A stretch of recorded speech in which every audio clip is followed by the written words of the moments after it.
Hey everybody, it's Steve from Brownells, bringing you another gun from the vault, or more correctly, from Frank's vault, because this is from the Frank Brownell Collection.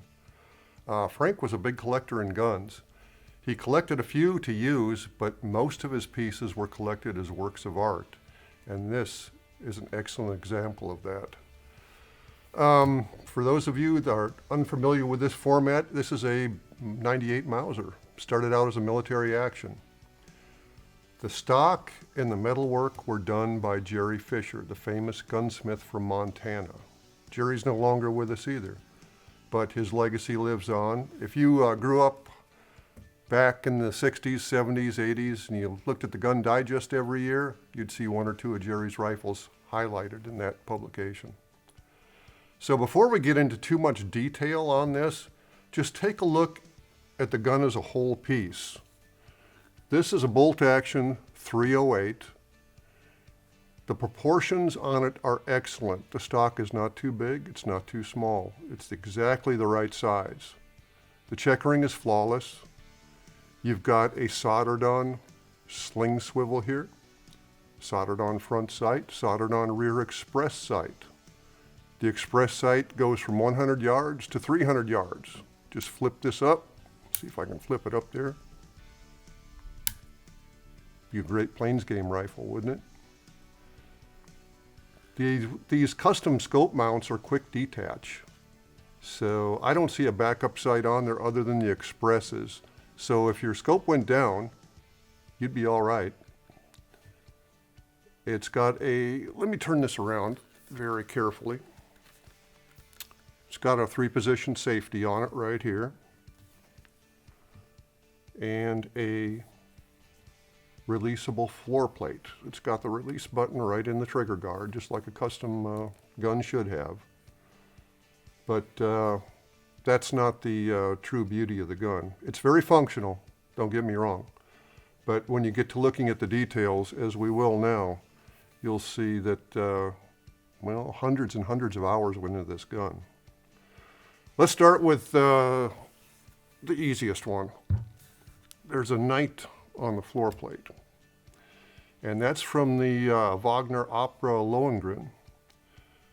Frank was a big opera buff. He would often travel to New York just to attend an opera or two. That was one of his many, I don't know, hobbies, pursuits, what have you. He was a collector. He was a aficionado of the arts. He was very appreciative of things like this.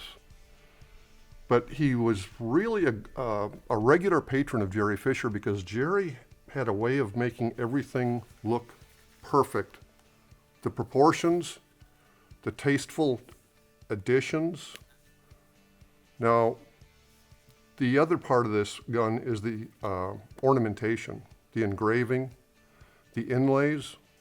Let me set this down so I'm not waving it around. But there are different colors of metals inlaid into these scope rings, scope mounts, the safety, the receiver.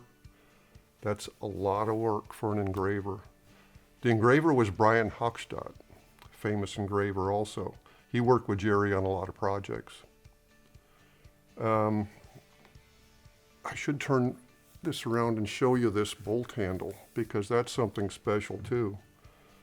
Not only does it have gold inlaid into it, but it's got the checkering that was engraved into it. It wasn't done with a file, it was engraved because that's how you get these little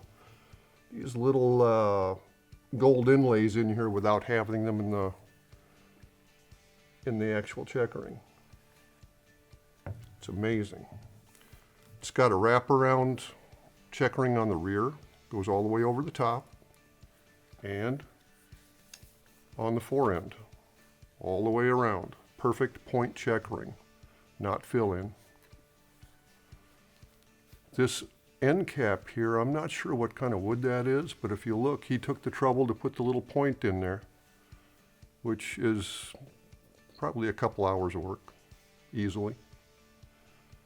When you hold this in the light and you look to see if there's a flat spot or a scratch or something that just didn't quite get finished, you can't find anything. Jerry was that good. And after he was a gunsmith forever, and he was in probably his 70s when he built this gun. But he got to where he was fairly fast at it. He'd done it so many times, he could shape a stock from blank in less time than I can, bed a stock in some cases. This cheek piece here, fully functional, no bigger than it needs to be, but that's kind of one of his trademarks. It's European style, to be sure. In fact, a lot of this gun has some European influence in it. So that's the kind of stuff that Frank had in the vault. And if you're not into custom guns, man, you're missing out, because even just the slightest touch can make your gun special.